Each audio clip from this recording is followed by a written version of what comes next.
Si vous avez plus de 60 ans, vous avez probablement passé votre vie à travailler dur, à élever une famille, à prendre soin des autres et à faire ce qui devait être fait. Et maintenant, alors que vous entrez dans ce nouveau chapitre, que vous l'appeliez retraite, réinvention ou simplement votre temps, quelque chose de puissant commence à se produire.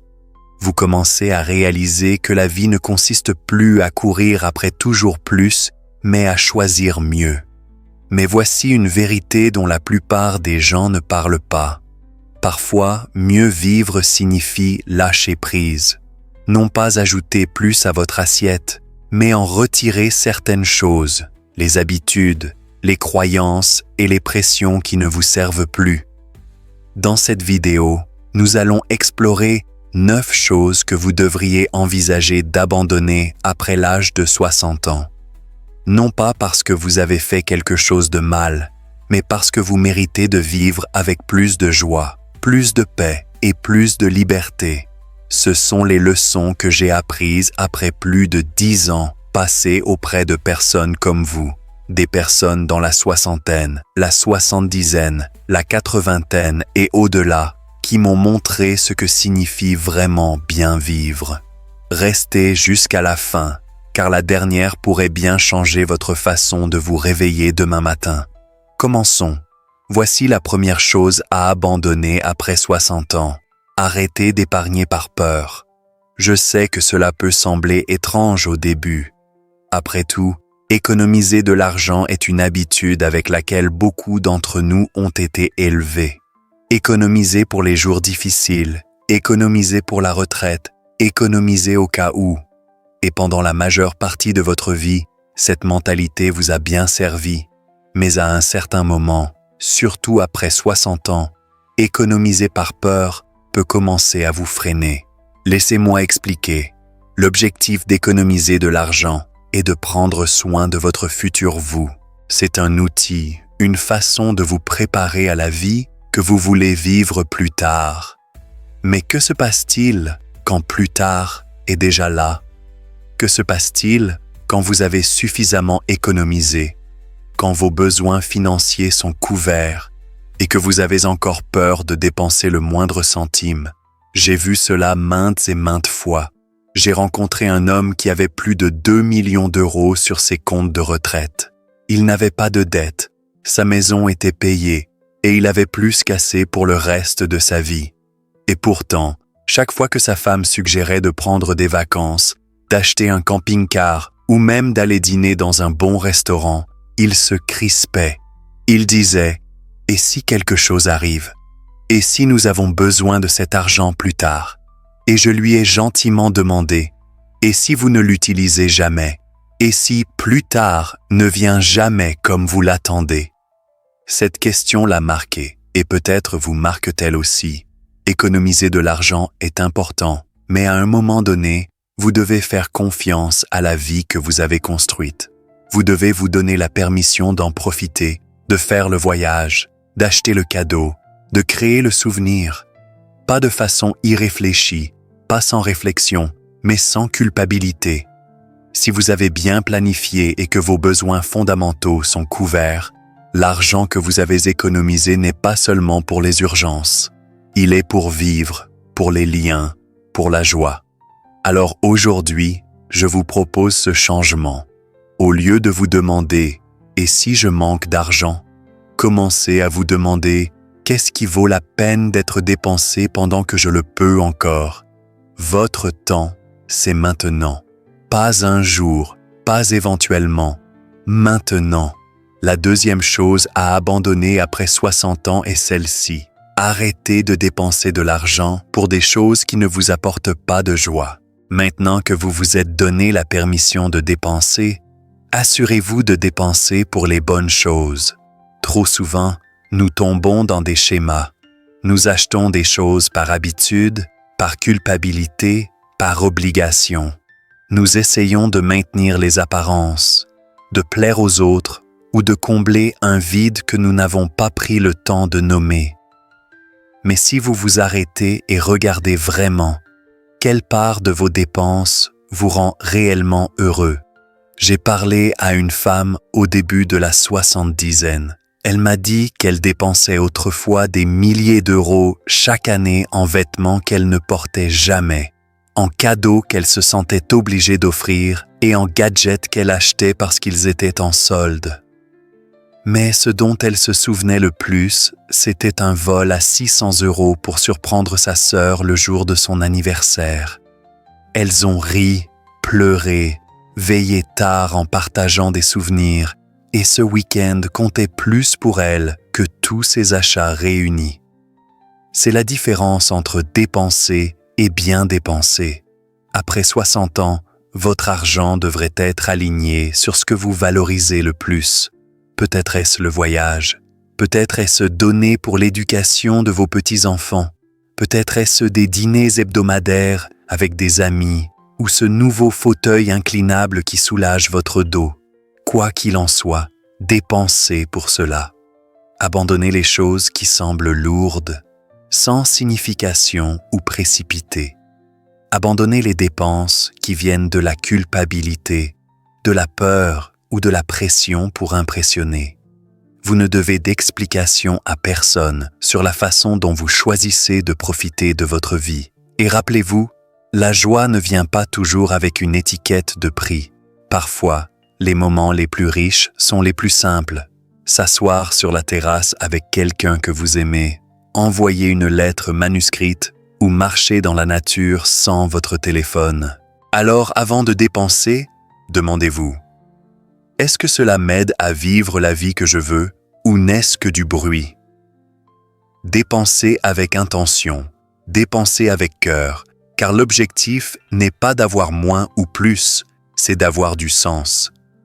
La troisième chose à abandonner après 60 ans est celle-ci. Arrêtez d'échanger votre temps contre de l'argent, à moins que cela ne vous apporte encore du sens. Pendant la majeure partie de votre vie, le temps et l'argent ont été étroitement liés. Vous avez travaillé pour un salaire, vous avez gagné votre vie en vous présentant, en faisant les heures, en faisant le travail, même quand c'était difficile, même quand c'était ingrat. Et c'était nécessaire. C'était ainsi que vous construisiez votre vie. Mais maintenant, vous êtes dans un chapitre différent. Et dans ce chapitre, le temps est votre monnaie la plus précieuse. Demandez-vous honnêtement, travaillez-vous encore parce que vous aimez cela ou parce que vous avez peur d'arrêter? Votre travail vous donne-t-il un but ou vous maintient-il simplement occupé? Je ne dis pas que vous devriez prendre votre retraite simplement parce que vous avez 60 ans. Si vous trouvez encore de la joie dans votre travail, s'il vous donne de l'énergie, de la structure et des liens, continuez, mais faites-le par choix, pas par habitude ou par peur. J'ai connu un homme qui avait été professeur de lycée pendant plus de 30 ans. Quand il a eu 62 ans, les gens n'arrêtaient pas de lui demander « Quand vas-tu prendre ta retraite ?» Et sa réponse était simple « Quand je cesserai d'aimer cela ». Il a donc continué à enseigner jusqu'à 67 ans. Puis un matin, il s'est réveillé et l'a senti. C'était le moment. Et il est parti avec la paix dans son cœur, pas avec des regrets. C'est ce que j'espère pour vous. Mais je vois aussi l'autre côté, des personnes qui restent dans des emplois qu'elles n'apprécient pas simplement parce qu'elles ne savent pas qui elles sont sans ce rôle. Des personnes qui ont peur de ralentir parce qu'elles n'ont jamais reçu la permission d'être simplement. Voici la vérité. Vous pouvez toujours gagner plus d'argent, mais vous ne pourrez jamais gagner plus de temps. Une fois qu'aujourd'hui est passé, il est passé, et aucun chèque de paie ne peut le racheter. Donc, si votre travail vous épanouit encore, continuez avec fierté. Mais s'il vous épuise, s'il vous empêche de vivre la vie que vous voulez vivre, il est peut-être temps de le laisser partir. Vous avez échangé du temps contre de l'argent assez longtemps. Maintenant, il est temps d'échanger du temps contre du sens. La quatrième chose à abandonner après 60 ans est celle-ci. Arrêtez de reporter les expériences que vous avez toujours voulues. Combien de fois avez-vous dit « Je ferai ce voyage un jour, j'apprendrai cette compétence l'année prochaine. Je commencerai cette aventure quand les choses se calmeront. Mais voici la dure vérité. Un jour n'est pas un jour sur le calendrier, et pour beaucoup de gens, un jour ne vient jamais. Je me souviens d'avoir parlé avec un couple qui avait rêvé de traverser le pays dans une vieille caravane Airstream. Ils avaient l'argent, ils avaient le temps, mais année après année, ils continuaient à dire « l'été prochain ».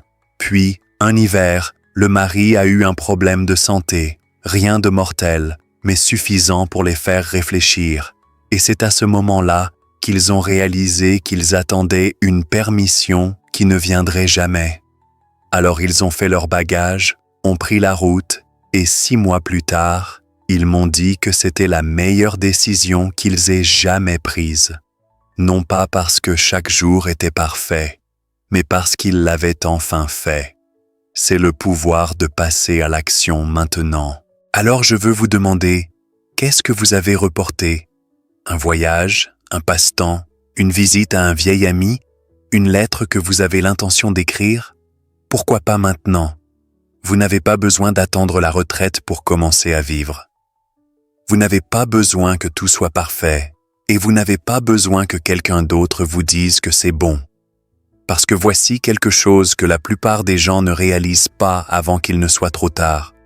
Le travail peut être une excuse, la routine peut être une excuse, même la planification peut être une excuse.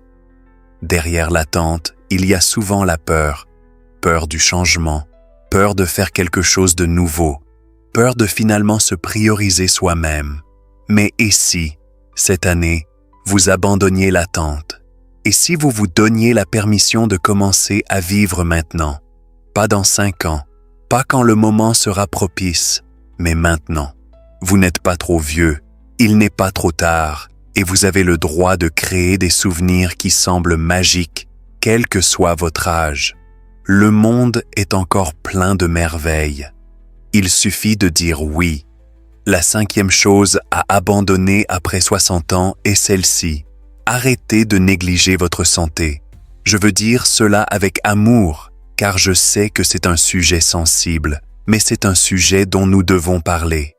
Beaucoup de gens pensent à la retraite en termes de nombre d'années qu'il leur reste. 15 ans, 25 ans, peut-être plus. Mais la meilleure question est celle-ci. Combien d'années en bonne santé vous reste-t-il? Car sans votre santé, une santé réelle et durable, peu importe combien d'argent vous avez en banque, peu importe combien de voyages vous avez planifiés ou combien votre maison de retraite est belle, si vous n'avez pas l'énergie ou la capacité d'en profiter, tout commence à vous échapper. Laissez-moi vous demander, préféreriez-vous avoir 20 millions d'euros et vous sentir malade, fatigué et souffrant chaque jour? Ou préféreriez-vous avoir juste 1 million d'euros, mais vous sentir dynamique, fort et plein de vie? La plupart des gens, quand ils s'arrêtent et y réfléchissent, choisiraient la seconde option. Mais étrangement, beaucoup d'entre nous vivent comme s'ils poursuivaient la première. Voici la bonne nouvelle. Vous n'avez pas besoin de bouleverser toute votre vie pour vous sentir mieux. Vous n'avez pas besoin de devenir un marathonien ou de passer à un régime strict du jour au lendemain.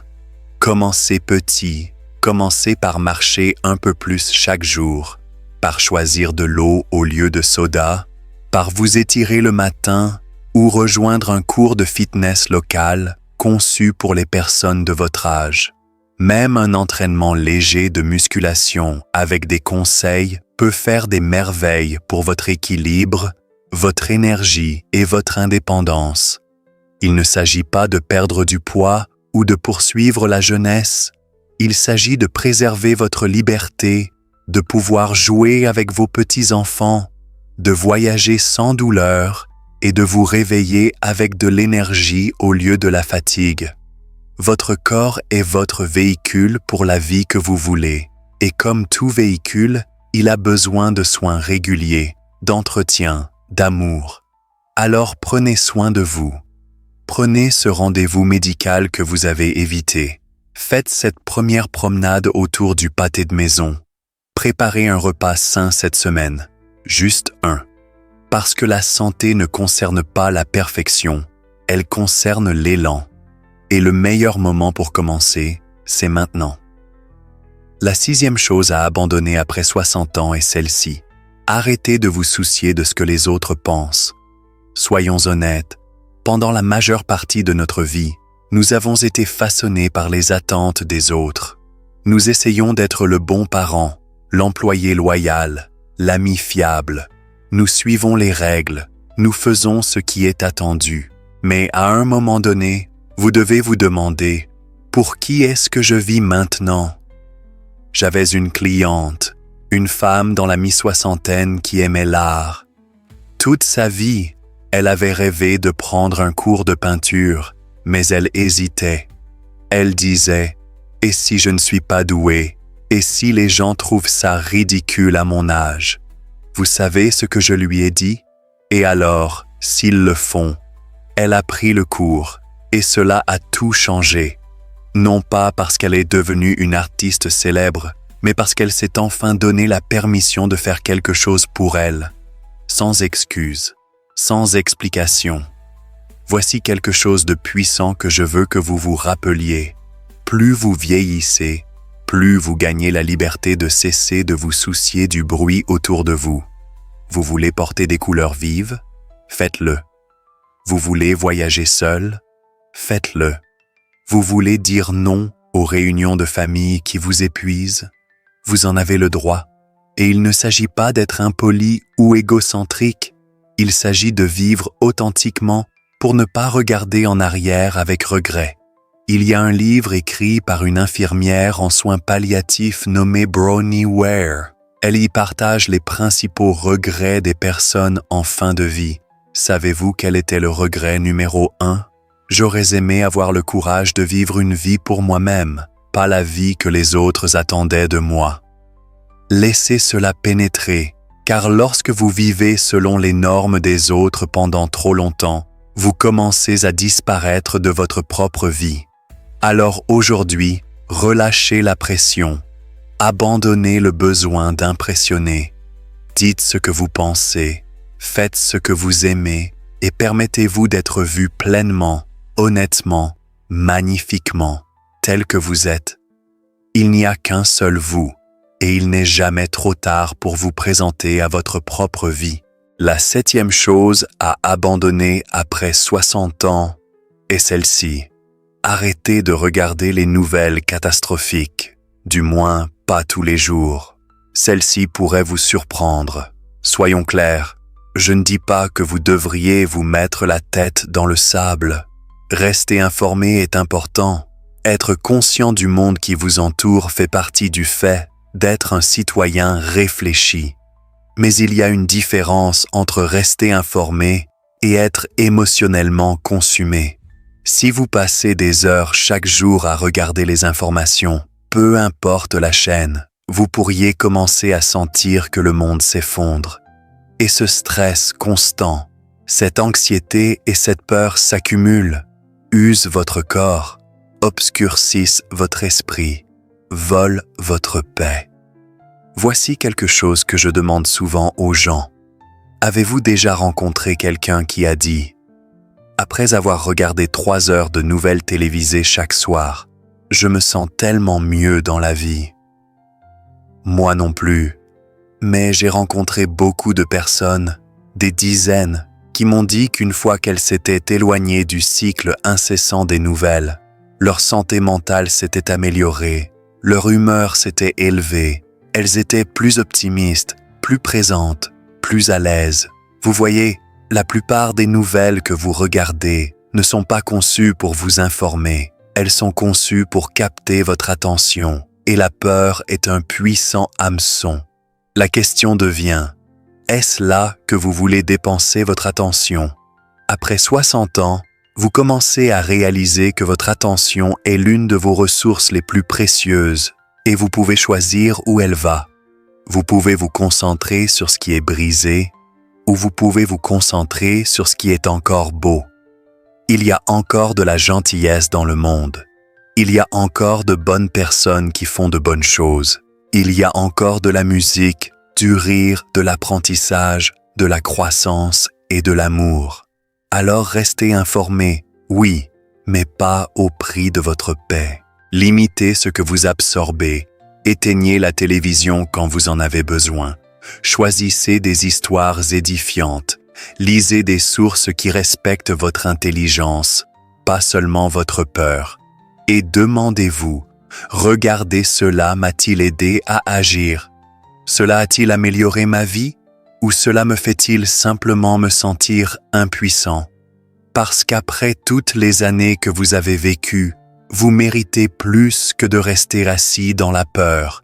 Vous méritez la paix, vous méritez la joie, et vous méritez de dépenser votre énergie sur les choses que vous pouvez réellement contrôler.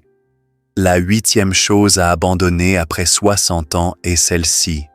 Arrêtez d'ignorer votre plan financier, mais arrêtez aussi de l'obsession. C'est un équilibre délicat.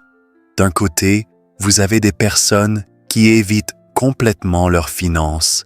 Elles disent des choses comme « c'est trop accablant, je m'en occuperai plus tard » ou « je ne veux même pas y jeter un coup d'œil ». Mais voici la vérité. Éviter votre plan financier ne fait pas disparaître le problème, il le fait grandir dans l'obscurité. Après 60 ans, il devient encore plus important d'avoir une compréhension claire de ce que fait votre argent. De combien de revenus avez-vous besoin chaque mois? Que se passe-t-il si votre santé change? Êtes-vous protégé contre l'inattendu? Vous n'avez pas besoin d'être un expert, mais vous avez besoin d'un plan, un qui vous donne la tranquillité d'esprit. Maintenant, laissez-moi parler à l'autre côté. Les personnes qui ne pensent qu'à leurs finances. Vous connaissez le type, peut-être en êtes-vous un. Ils analysent chaque euro. Ils demandent « Si je prends des vacances, cela aura-t-il un impact sur mon efficacité fiscale ?» Ils retardent la joie à cause d'une feuille de calcul. Voici le problème avec cela. Vous n'avez pas économisé et investi juste pour regarder vos chiffres sur un écran. Vous l'avez fait pour vivre. Alors oui, parlez à votre conseiller, vérifiez vos comptes, assurez-vous que les bases sont couvertes, mais ensuite, lâchez prise. Laissez votre argent faire ce pourquoi il a été conçu. Soutenir votre vie, pas la contrôler. Un plan financier solide devrait vous donner la confiance de dire oui, pas la peur qui vous maintient figé. J'ai dit cela à un client une fois, et cela a changé toute sa perspective. Le signe d'un grand plan de retraite n'est pas seulement un solde de compte élevé, c'est une vie bien vécue. Alors arrêtez d'éviter vos finances par peur, arrêtez d'être obsédé par vos finances par anxiété et commencez à utiliser vos finances comme un outil pour construire la vie que vous voulez, une décision joyeuse et intentionnelle à la fois.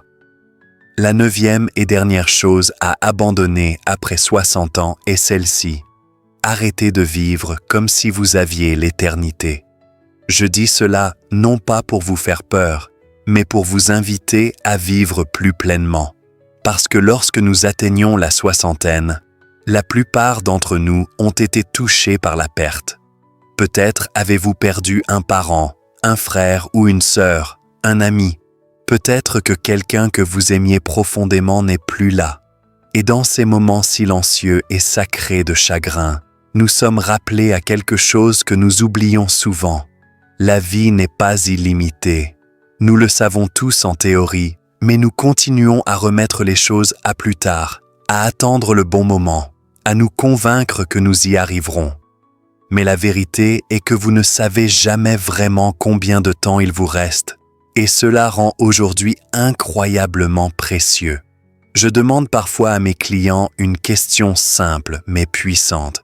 Si vous saviez avec une certitude absolue que c'était votre dernière année, que feriez-vous différemment? Qui appelleriez-vous? Que diriez-vous? Qu'est-ce que vous cesseriez de tolérer? Et qu'est-ce que vous commenceriez enfin à faire? La plupart des gens peuvent répondre à cette question très rapidement, mais ensuite, ils retournent vivre de la même façon qu'ils l'ont toujours fait. Alors laissez-moi vous demander, qu'est-ce qui vous empêche de faire une partie de cela maintenant? Vous n'avez pas besoin d'attendre un diagnostic ou une crise pour vous réveiller. Vous pouvez vous réveiller aujourd'hui avec une pleine conscience de la fugacité et de la beauté de la vie. Vous pouvez pardonner à quelqu'un. Vous pouvez commencer ce journal. Vous pouvez réserver ce voyage, prendre ce cours, planter ce jardin ou dire « je t'aime » avant que le moment ne s'échappe. Et non, vous ne pouvez pas tout faire en un jour, mais vous pouvez commencer. Parce que le but n'est pas de vivre dans la peur de la mort. Le but est de vivre dans le respect de la vie, d'honorer cette vie unique et irremplaçable que vous avez encore. Vous êtes ici, vous respirez, vous avez aujourd'hui, et c'est une raison suffisante pour arrêter d'attendre et commencer à vraiment vivre. Voilà donc les 9 choses à abandonner après 60 ans. Non pas parce que vous avez fait quelque chose de mal, mais parce que vous avez gagné le droit de vivre plus légèrement, plus librement, plus intentionnellement. Lâcher prise ne consiste pas à abandonner. Il s'agit de faire de la place, de l'espace pour la paix, pour la joie, pour la présence, de l'espace pour ce qui compte vraiment.